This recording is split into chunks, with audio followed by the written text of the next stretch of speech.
Hello வணக்கங்க. இன்றைக்கி நம்ம பூர்ண கொழுக்கட்டை எப்படி செய்கிறதுன்னு பார்க்கலாம் வாங்க. ஈவினிங் ஸ்நாக்ஸ் எதுவும் இல்லாதனால நம்ம இதை ப்ரிப்பேர் பண்ணுறோங்க.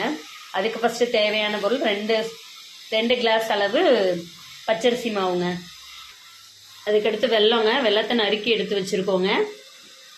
இது ஸ்டஃபிங் தான் பண்ண போகிறோம், அதனால் கொஞ்சமாகவே எடுத்துட்டாவே போதும், ரொம்ப தேவையில்லை. ஏலக்காய் வந்து 4 ஏலக்காய், இதை வந்து நச்சு எடுத்துக்க போகிறோம். தேங்காய்ங்க, நல்ல தேங்காவை நல்லா துருவி எடுத்து வச்சுருக்கோங்க.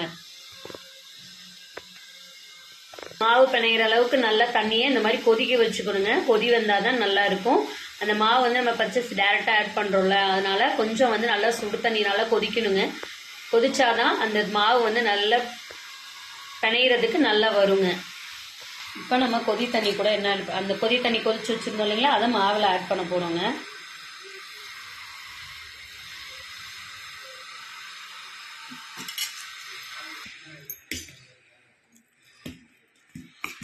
அதை கொதிச்சதுக்கப்புறம் நல்லா அதை மிக்ஸ் பண்ணி விடுங்க. தண்ணியில் நல்லா அந்த மாவு வந்து சொல்லுவாங்க பிடிக்கிற அளவுக்கு வரணும்னு சொல்லுவாங்க. இந்த மாதிரி கொஞ்சம் கொஞ்சமாக தண்ணி ஊற்றி சேர்த்து பிசைஞ்சிட்டே வாங்குங்க. கொஞ்சம் கொஞ்சமாக தண்ணி ஊற்றி பிசைஞ்சுக்கோங்க. மாவை பிசைஞ்சாச்சுங்க. நம்ம அப்படியே இதை வந்து துணி போட்டு மூடி வச்சிடலாங்க. நெக்ஸ்ட் இப்போ நம்ம ஸ்டஃபிங் பண்ண போகிறோங்க. அந்த பூர்ண கொழுக்கட்டைக்கு பூர்ணம் உள்ளே வைக்கிற அந்த பூர்ணத்தை வந்து நம்ம எப்படி செய்கிறதுன்னு பார்க்கலாம் வாங்க.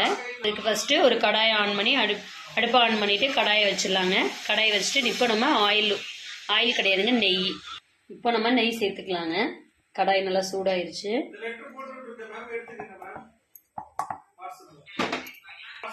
இப்போ நம்ம நெய்யை ஆட் பண்ணியாச்சுங்க. இப்போ நம்ம தேங்காயை சேர்க்க போகிறோங்க. தேங்காயை நல்லா நெய்யில் நல்லா கட்டி விட்டுடலாங்க.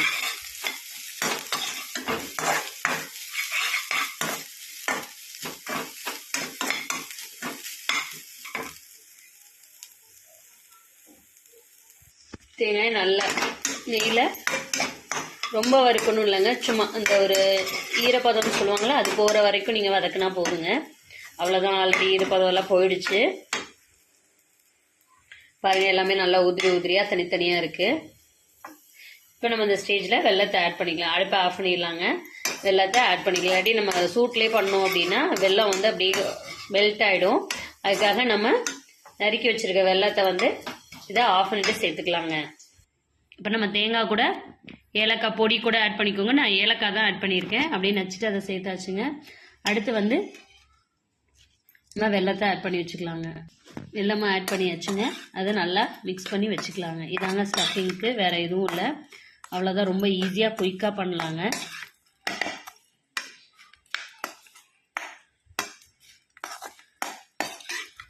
நல்லா மிக்ஸ் பண்ணியாச்சுங்க. நம்ம பிசைஞ்சு வச்சுருந்தோம் இல்லைங்களா, அந்த மாவை வந்து நல்லா மிக்ஸ் பண்ணி வச்சுட்டு மறுபடியும் நம்ம மிக்ஸ் பண்ணிக்கிறோங்க. நம்ம மறுபடியும் மிக்ஸ் பண்ணதுக்கப்புறம் இதை வந்து ரவுண்ட் ஷேப்பாக பிடிக்க போகிறோங்க. ரவுண்ட் ஷேப்பாக பிடிச்சிட்டு நம்ம அதுக்கப்புறம் தட்டி எடுக்க போகிறோம். தட்டி எடுத்துட்டு அதுக்குள்ளே அந்த ஸ்டஃபிங் வைக்க போகிறோம். வாங்க எப்படி செய்யணும் பார்க்கலாம். இந்த மாதிரி ரவுண்ட் ஷேப்பாக தட்டிக்கோங்க. ரவுண்ட் ஷேப்பாக தட்டிட்டு கொஞ்சம் அப்படியே அதை அகலப்படுத்திக்கணுங்க. நீங்கள் தண்ணி வேணால் லைட்டாக தொட்டுக்கோங்க, அப்போ தான் ஒட்டாமல் வரும்.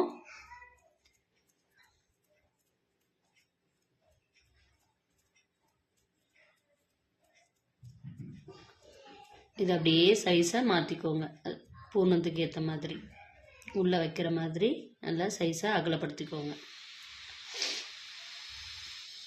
இதுக்கு நடுவில் இப்போ நம்ம பூர்ணத்தை வைக்க போகிறோங்க. பூர்ணம் உங்களுக்கு நிறையா வேணால் அதுக்கு தகுந்த மாதிரி வச்சுக்கோங்க.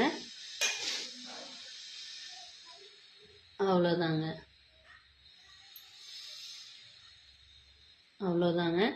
இதை அப்படியே மடக்கிட்டு சுற்றி வச்சிட்டிங்கன்னா அந்த ஷேப்பு அழகாக வந்துடுங்க. அவ்வளோதாங்க. பார்த்தீங்கன்னா இந்த பாருங்க, அவ்வளோதாங்க. இந்த மாதிரி நல்லா பிடிச்சாச்சுங்க. வெடிப்பு இருக்கக்கூடாது. வெடிப்பு இருந்தால் உடஞ்சிருங்க, அதனால் அப்படி சொல்லுவாங்க. இந்த மாதிரி நம்ம எல்லாத்தையுமே இப்போ பிடிச்சி வச்சுட்டோங்க. இதுக்கப்புறம் நம்ம என்ன பண்ண போகிறோம் அப்படின்னா, அடுப்பில் அப்படி இட்லி சட்டி வச்சுட்டு இட்லி பாத்திரத்தை அப்படியே வச்சுட்டு நம்ம இதை எடுத்து வேக வைக்க போகிறோங்க. அடுப்பு ஆன் பண்ணி இட்லி பாத்திரம் வச்சாச்சுங்க. நல்லா தண்ணி காஞ்சிருச்சு. ஓரளவு ரொம்ப காயணும் இல்லைங்க, லைட்டாக காஞ்சா போதும்.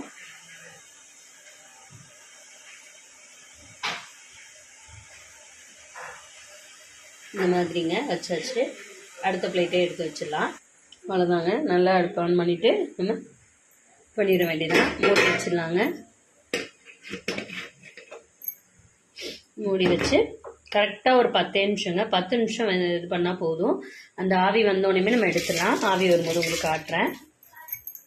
வந்துருச்சுங்க, பாருங்கள். பார்த்தாலே உங்களுக்கு தெரியும் ஆவி நல்லா வந்துருச்சு. அவ்வளோதாங்க, 10 நிமிஷம் தான் ஆவி. நம்ம இப்போ அதை ஓப்பன் பண்ணிடலாம். பாருங்கள், ஓப்பன் பண்ணியாச்சு. நம்ம ஓப்பன் பண்ணதுக்கப்புறம் பார்த்தீங்கன்னா நல்லா தெரியும். இதை ப்ரெஸ் பண்ணிங்கனாவே ஒட்டாதுங்க. பாருங்கள், நல்லா வெந்துருச்சு. இப்போ நம்ம இதை பிளேட்டில் மாற்றிக்கலாங்க. அவ்வளோதாங்க, நம்ம அப்படியே பிளேட்டில் மாற்றியாச்சு. பார்த்தீங்கன்னாவே தெரியும். பாருங்கள், பார்த்தீங்கன்னா தெரியும். நல்லா அந்த ஒரு இது மட்டும் நல்லா லீக் ஆகிட்டுங்க. இப்போ நம்ம இதை ஓப்பன் பண்ணி சாப்பிட்டு எப்படி இருக்குன்னு டேஸ்ட் பண்ணலாம். பாருங்கள், உள்ளது அவ்வளோ பார்க்கவே செம்மையாக இருக்குது. வாங்க சாப்பிட்லாம். பிடிச்சிருந்தா லைக் பண்ணுங்கள். நீங்களும் ட்ரை பண்ணி பாருங்கள். இது வந்து குழந்தைங்களுக்கு ரொம்ப பிடிக்கும். நீங்களும் சமைச்சு சாப்பிட்டு பார்த்துட்டு எப்படி இருக்குன்னு கமெண்டில் சொல்லுங்கள். நீங்கள் எந்த மாதிரி கொழுக்கட்டை செய்வீங்கன்னு சொல்லுங்கள். தேங்க்யூ.